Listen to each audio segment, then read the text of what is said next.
In this video podcast series, Train of Thought, Barry takes a deep dive into the subject of digital disruption.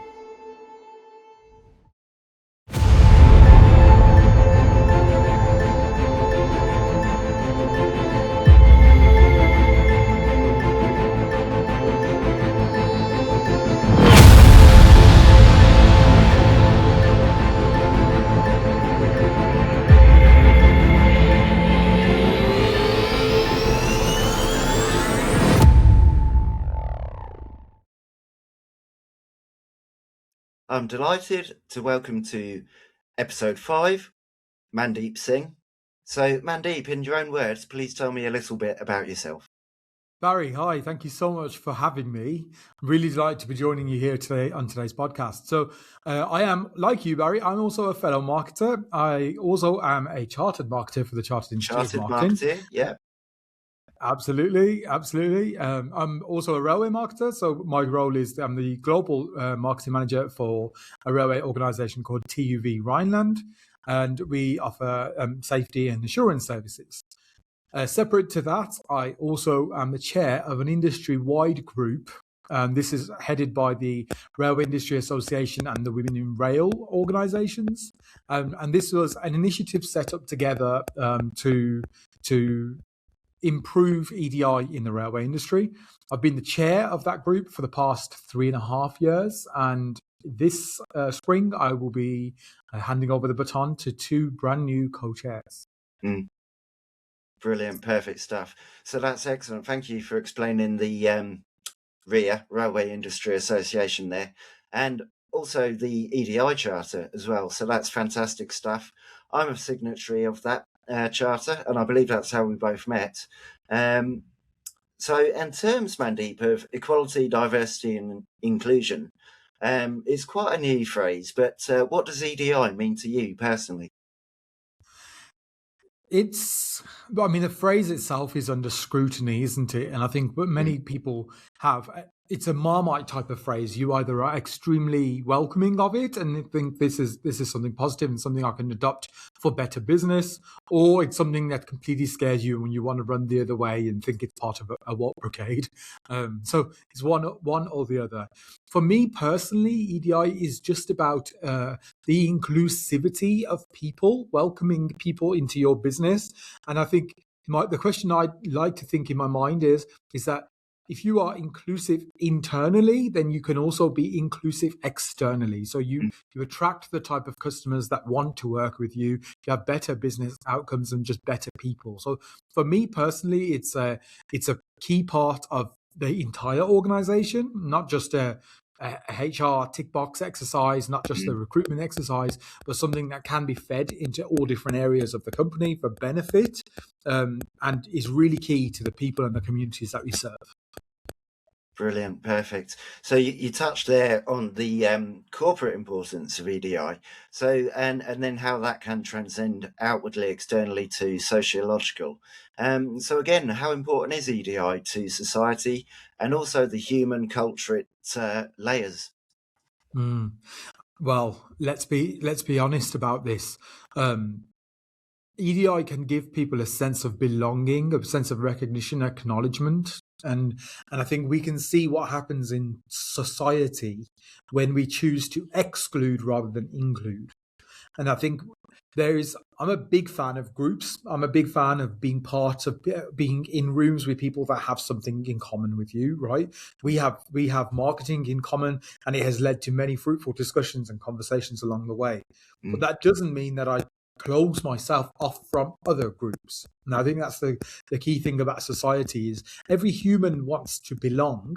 Every human wants to find kinship and friendship in people and have similar interests, hobbies, things to discuss. But it doesn't have to be at the expense of another.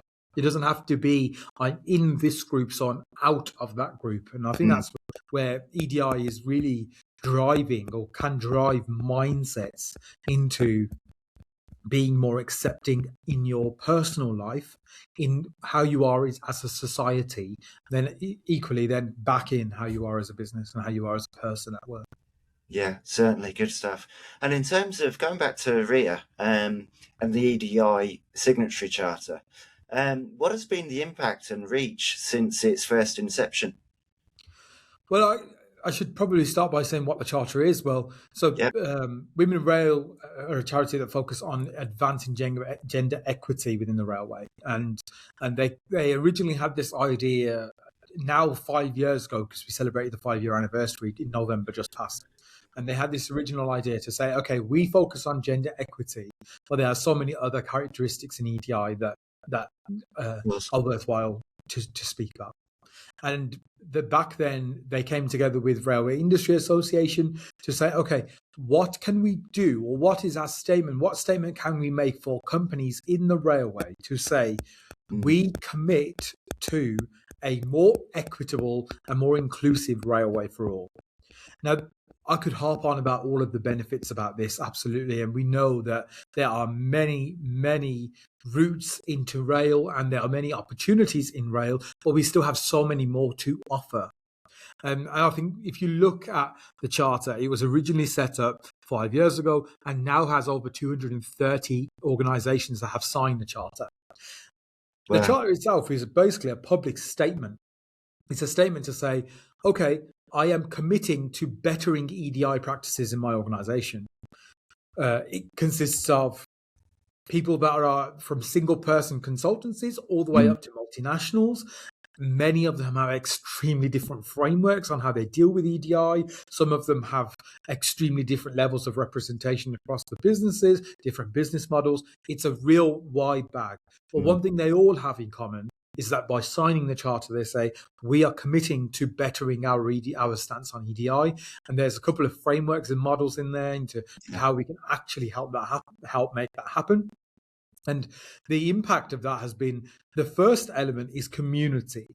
The charter itself is the signatories that sign up to it. So you are, Barry, like the other 229 odd that signed up, have a joint cause, essentially, to say for a railway we want to be able to be more inclusive.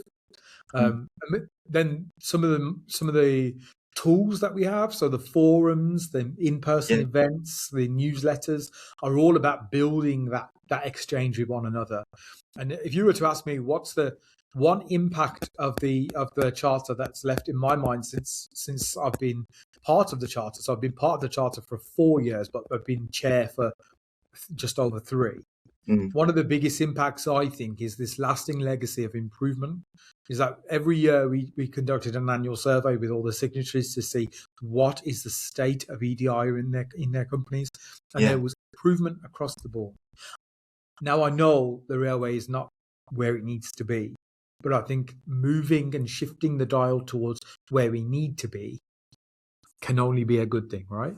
Yeah, definitely. And in terms of the rail industry itself, I mean, I still feel as though I'm quite new to the rail industry. I suppose I first entered it in 2017.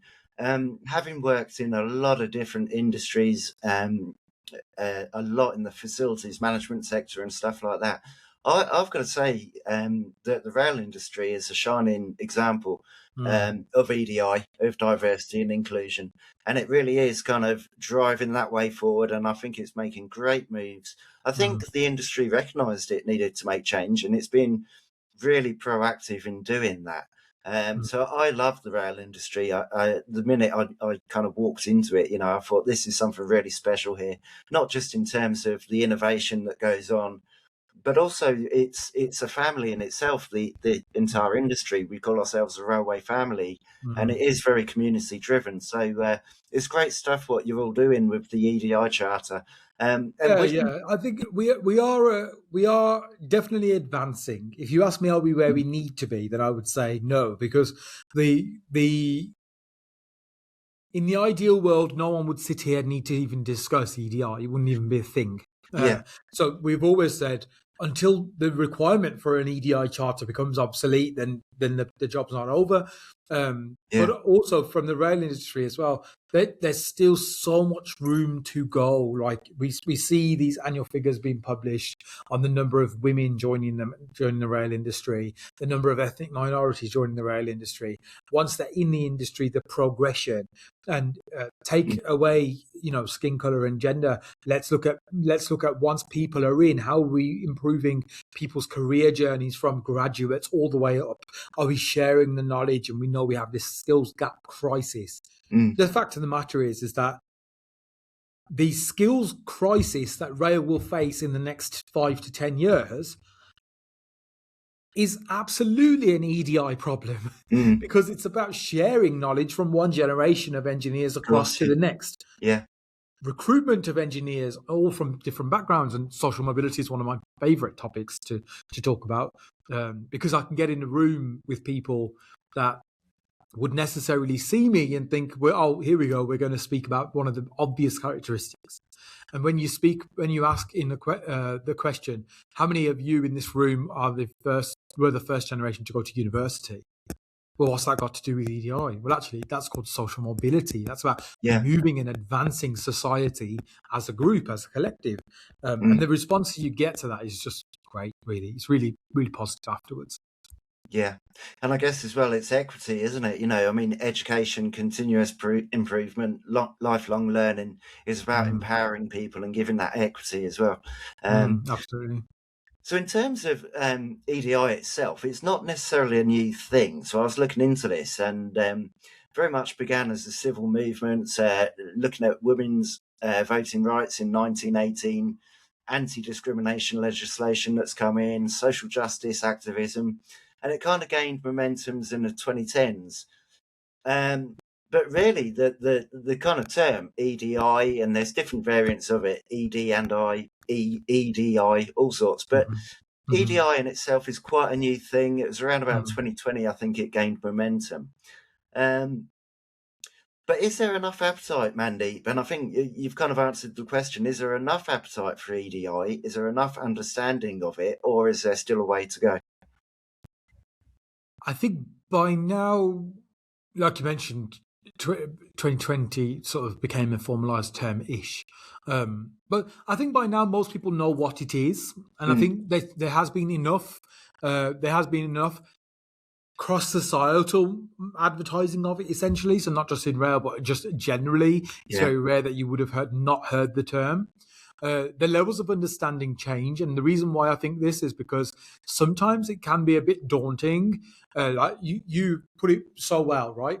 At one stage it was equality, diversity, and inclusion, and then people started changing the E to equity, and then they started adding on and well-being. So equality, diversity, inclusion, and well-being. And so this changing or this evolution of the term can mean that naturally you get some people that are like, oh, what is it this time? What is it this week? Or what will it be this decade? And that's fine.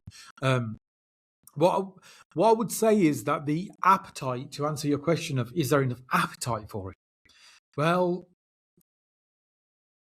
it changes and is heavily impacted by external factors, right? So the media is one. Societal shift in attitudes to norms, politics. So international politics, for example, has played a huge role in where we see EDI and some of the practices. So some of the things like Supreme Court rulings on trans rights will completely have an attitude shift towards it. Things like having EDI roles, specifically carved out EDI roles in public funded organizations, can change the narrative of how people feel towards it. And I think that the feeling towards it should be secondary to the requirement for it. The requirement still exists and isn't going to go away. So whether today someone is an advocate and tomorrow becomes a naysayer, or vice versa, is irrelevant, because the need for people that need these adjustments in some cases, or deserve these opportunities, to put it in a more positive light, is always going to be there, right? So, Yeah. so the appetite still remains there, just has ebbs and flows like every societal shift does. Yeah, certainly. And in terms of, I guess, corporate organisations, that for a lot of them, EDI may just simply be a box ticking exercise. So, what can organisations do to change that mindset and actually understand the importance of EDI within the workplace? Mm. Well, very many people don't know what to do when it comes to EDI. And I think this is one thing I do love about the railway. I don't think it comes from a place of maliciousness. I think it comes from a place of just not knowing what is the first step to take in being able to be more equitable. Mm, And I think by giving them some different toolkits, by giving them the right type of conversations, by giving them leading questions, we're sort of setting them up to say, okay, here's how you can implement these practices in. And one of the things that I found, especially from a supply chain perspective, is that the requirement for EDI is there. They just don't know how to mobilize it. They don't know how to mm, structure these things. And sometimes they don't have the capacity or the people power to be able to set up staff network groups, for example. And that's where the charter came into its own, I think. I remember we published an annual report in 2024, and the annual report has articles from many different contributors of signatories. I think you've I was in contributed in there. the past as well. Yeah, I think that's the one. Yeah, and in there, someone was reading the report and said, I saw the activity that Company X had did, and it was really useful. But I think I could take some of that learning and bring it to my company. Do Yeah. you think you could connect me with the author? And we were like, absolutely, it's exactly what we do. So we Mm, connected the two of them together. They went away, implemented that activity. I think it was a board game into their company. And yeah. not only has that person stuck in my mind for a very long time, every time I meet them, I say, "Oh, hi," and address them by their first name. They say, I didn't think you would remember me." I said, "You stay in my mind because you are the epitome of how EDI can improve in the railway." Yeah. You asked that question. You came out from a place of, I need to know more, I need to learn more. You asked the question, can someone connect me so I can learn more and perhaps take it back to my own company? And then Yeah. did exactly that. And the impact was profound. And I think that's one way we can get started for sure. Yeah. Brilliant example. And it's all moving in the right direction, isn't it? It can only get better. So, moving away from the railway industry, I guess, is kind of getting into the wider sociological issues that we've got. It's quite disheartening that we've seen in recent times, just here specifically in the UK, a kind of sociological unrest, almost a cultural divide in the UK. You know, we've seen things like rioting against hotels, and the absolutely tragic case of Brianna Gay, brutally murdered, just 16 years of age. So, what role does EDI have in encouraging and promoting social harmony outside of the workplace? Excuse me. But I think the role that it has is, first of all, it's holding people to account inside and outside the workplace. I think Mm, if a company has a clear guidance on this is appropriate, these are the type of values and people we look for, but also not just the values I want you to bring into your workplace, but also outside. As yeah, companies, we spend so much of our time at work, right, Barry? yeah, But and in that time, you have the opportunity to positively influence people. So the one thing about a workplace is you can't choose your family, but you're stuck with them, right? There's a group. You can choose your friends, but you don't always choose all of your stakeholders. mm, And that social harmony element is actually what's surprising about the UK type of things is the amount of people that are so, let's say, outside of the workplace can contribute to so much sort of chaos, and then mm, go and work in an environment where they're absolutely inclusive and they're working with colleagues and they're respectful and it's complete polar opposites, right? yeah, And they wouldn't dare to say some of the opinions that they know are hurtful to other people in the office. mm. um, the UK is So a why do it outside of the office? What? Exactly. And it's been getting better, right? So where people are, especially social media has been playing a part in this, where people can now, more information about you is available online. So people are actually now phoning up companies and saying, well, there's footage of one of your van operatives hurling racial abuse outside his window. Yeah. What are Yeah. you going to do about it? And that's when he comes back to the workplace to say, right, we're going to take action on this. This is what we're trying to achieve. This is what we're trying to, what are the measures that or what is the responsibility of us as a workplace for this person that's out in society? Yeah. Yeah, I mean, it's twofold. I mean, there's the ethical there, just bad conduct, which isn't at all acceptable. But then, at the end of the day, if you're a delivery driver for a company and you're driving that branded van about, from a marketing perspective, that's brand perception, isn't it? Exactly. And that kind of bad behaviour Yeah. would almost be a reflection of the entire organisation when it necessarily Absolutely. isn't. It's just one bad actor, isn't it? So Yeah. yeah, And I think if you wear it loud and proud, like drivers, for example, that have on the back of their van, how's my driving? Call this number. yeah, For them to then go around and have road rage and start effing and blinding outside of the windows, they know exactly that there's an opportunity for someone to directly pick up the phone and speak to their company. And it's almost an element of that, right? It's we are all employed, and this is our joined ethos. Everyone has their views, everyone has their opinions. You're not here to force or sort of convert anybody to your own mindset. But what can we do to get on harmoniously with others? Yeah, definitely. And if you look at things like UK government figures, like reports of hate crime has risen by approximately 300% between 2012 and 2025. You can Wow. either look at that as completely shocking. And do you think this is because hate crimes have risen this much? Or do you think, Mandeep, that people are more aware of their rights and they're not afraid to report incidents as they might once have been? Oh, what a great question. Absolutely twofold. So one, so from one perspective, the reporting could be better. So when the police force come out and say, have you been victim of a hate crime? Let us know. Has had a positive impact, and we'll absolutely push the data in that direction. I've also noticed that there is an unspoken confidence in the next generation where they do know their rights. They don't tolerate as much, and they are more vocal. And I think that means that what comes with that is visibility. So if someone's not afraid to speak up and say, well, actually, this was a hate crime and I'm not going to stand up for it, then obviously the data is going to be, I think it shows that as well. So I think there's two elements there. Do I think that more of them have happened now than they have before?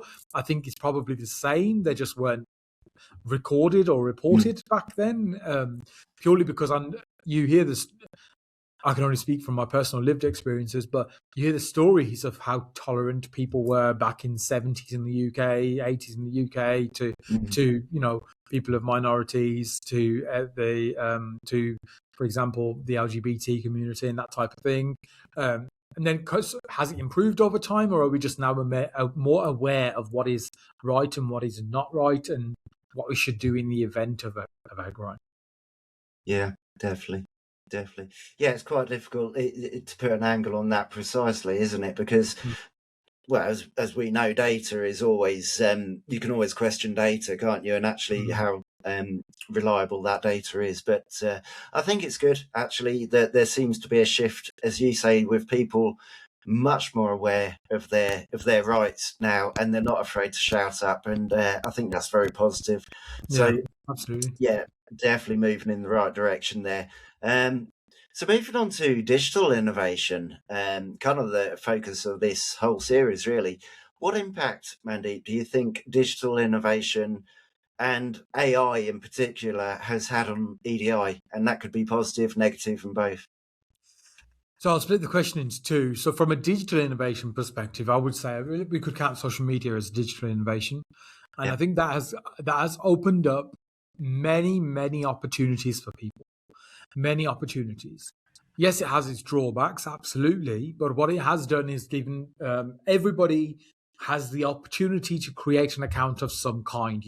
There's no prerequisite on you must be a wealthy sort of child of an aristocrat to get started on it. You can, anyone and everyone can create some type of content or some type of creation that can be shared. And I think it's actually provided a lot of visibility to the different voices we have available here in the UK and abroad as well. So I think there's positives to come out of the digital innovation side of it.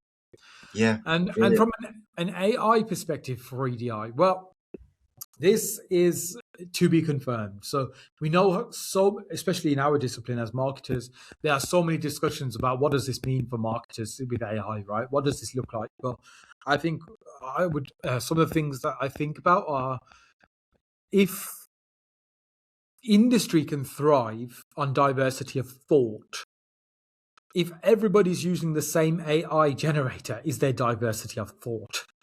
Is there who builds in diversity of thought into these LLMs, for example, and to receive this sort of unbiased outcome? So that's something that I think needs to be looked at. Really, I think we need to tread carefully in the world of human first, and digital becomes the enabler for better humans. Yeah. And I say this because I personally use a lot of AI. I'm extremely interested in the marketing automation side of AI, and use it as an extension of my team sometimes, right? Yeah. And I think that is absolutely how many people use it. But that doesn't mean there's a dark side. And I read something last week, Barry, that said that it's really grim, so forgive me. But somebody had committed a crime. So they had brutally murdered their girlfriend or somebody, and asked AI for almost like a justification. Like, did I do the right thing?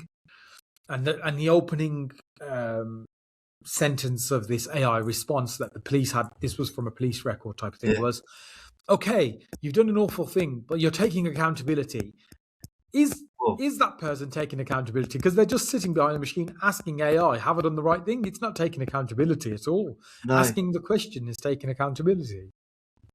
No, it's almost trying to use AI to justify your actions and your poor behaviour, isn't it? To replace a conscience, right? Yeah, exactly that. Yeah. So I think there's an element there of unbiased opinions, and DEI's always thrived off having multiple voices for people of different backgrounds and having different perspectives. Like there's more flavor in an organization when you have people come from different backgrounds, different perspectives, and then you have an outcome that is both representative of the people it's for, but also something that is representative of society. Just a generally more well-rounded approach. And I think as well, Mandeep, when you look at influencers and stuff, they have got to take responsibility for their actions and their persuasions and what they're telling people, because it's so far-reaching, isn't it? Yeah, absolutely. And I think there's a part there where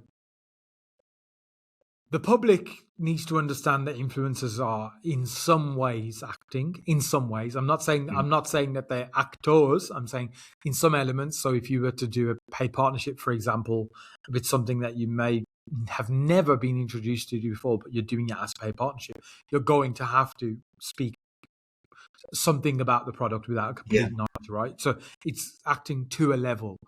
Also, the way it's set up, so camera angles, voiceovers, pause, start recording. This leads to a version of reality rather than reality. And the closest you get to reality is the versions of people that are live streaming, for example. But there has to be a societal understanding in the value of the human, and I think that EDI always brings that back. Inside and outside of work. Yeah, definitely. And talking about AI and digital stuff, what human traits do you believe, Mandeep, that technology and AI will never replace? Creativity, for sure. Yeah. I think you can ask the most, you can ask the most skilled AI model for a prompt, and you might have the best crafted prompt and you might the most skilled AI model. But that thought that a human can put into it, it cannot be replaced. And I've tried it. I've tried it a few times to Yeah. say, okay, I'm going to send my mind into this element, or looking for a campaign. I'm going to think about all the options I have, and I'm going to test AI to see, does it come up with anything similar to me based on all of the information I have in my head plus what I have on paper. And there's still always going to be a difference. So I think that real true creativity is always going to have to be done by talented, skilled people that are not afraid of thinking outside the box and making these connections. That's the thing, is AI will make as many connections as possible. Humans will make even more, because experience and personal lives and what they've been exposed to, the noise of their worlds, it all creates a thought, right? And the thought is what creates something creative. So I think I don't think that will ever go away. Yeah.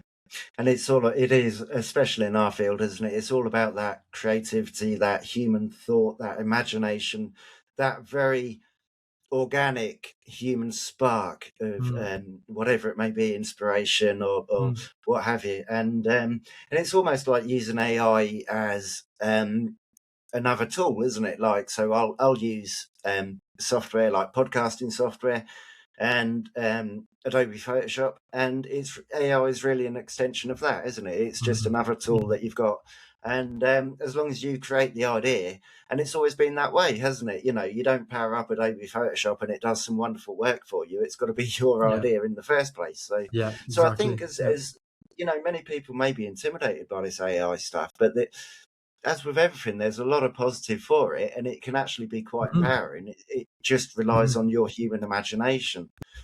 Yeah, absolutely. I mean, it's taken away a lot of the mundane, a lot of the things that it has become extensions of Teams for people. It makes it easier and faster for people to take their idea and grow their idea into something, right? I know many creative studios that say, well, we used to spend 90% of our time making mock-ups from the idea that we generated, but we're trying to put it in situ, and it just does it within minutes, which I think is wonderful.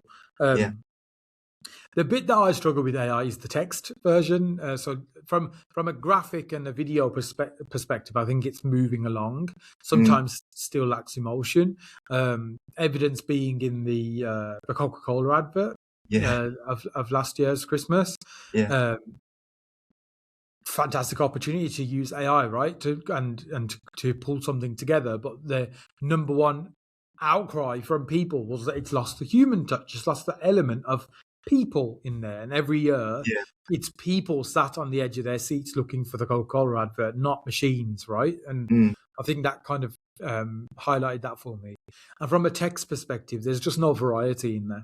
Even if you feed AI your tone of voice, your brand positioning, your guidelines, it still really can't write in the same way that writers do, right?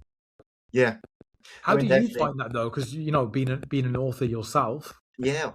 I mean, I don't use AI to write for me at all. I mean, what I might do is get it to sort of proofread it and what have you. But I have found that it just doesn't use your very personal tone of voice. So I'll just shy away from that completely, because when I've tried it, it's like, that's not how I write. That's not how I talk. I want to be Barry, and it can't be you, can it? It can't be human. Yeah, So absolutely. I totally agree with the text thing. I mean, it's amazing to watch large language models in action, but actually, in terms of your own creative writing, I'll very much do my own, and I take great human pride in my writing as well. So, in terms of when you think, Mandeep, about especially this digital age that we've been in for a long, long time now, but what do you think the next 5 years of EDI in both corporate environments and society looks like?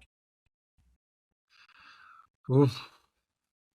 And we conducted a planning session in January and said it was called EDI 2030. So it was looking at for the next 5 years of EDI. What does that look like? And there were such similar themes, Barry, that came out from it. That it was all to do with development of conversation, of narrative, opening conversations up. And I think that the number one thing was don't be afraid to ask. Don't be afraid to lean on each other. And I think that spirit is going to come back. I think it's Yeah. something that's integral to the way that we work. As in organizations, if you ever have an issue with a project or a task, you just ask each other. But Yeah. with DEI topics, we just don't do that. We don't say, so can you explain to me why this is like this or why that is like that, and then to give that opportunity to learn. So I think that's going to be a big shift. There's also going to be a rise of incorrect information, because as more Yeah. people turn to digital solutions to ask questions, they actually ignore the perspectives of other humans. So I think we have to work closely with understanding what content and tools and toolkits we have as professionals to say, here are best practice and here is the ideal, and then feed the machine so the machine can give its best possible answers. So we've seen the rise of GEO and Yeah. continuing with SEO to make Yeah. sure that we're Just giving us. explain those acronyms to non-marketing people. Yeah, exactly. So SEO is search engine optimization. Which we've So been doing for, in its current guise, nearly 2 decades now, haven't we? The current SEO, I'm sure. It just seems like I've been doing it for decades now. I mean, it's for millennia, right? Because before Yeah. that, cavemen would draw on caves to give somebody else a sign of where to go or what they're trying to say. And I think that Yeah. itself tells you, doesn't it? Like what that actually is. Like it's about giving signals to say this is what we're about and what we've got available here. Mm. And so I think that's the one element of it.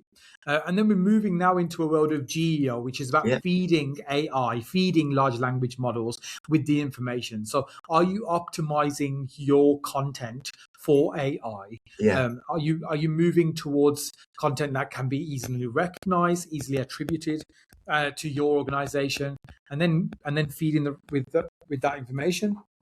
Yeah. So I think it's the future for sure. The next 5 years will definitely look like that. And GEO is generative engine That's it. optimization.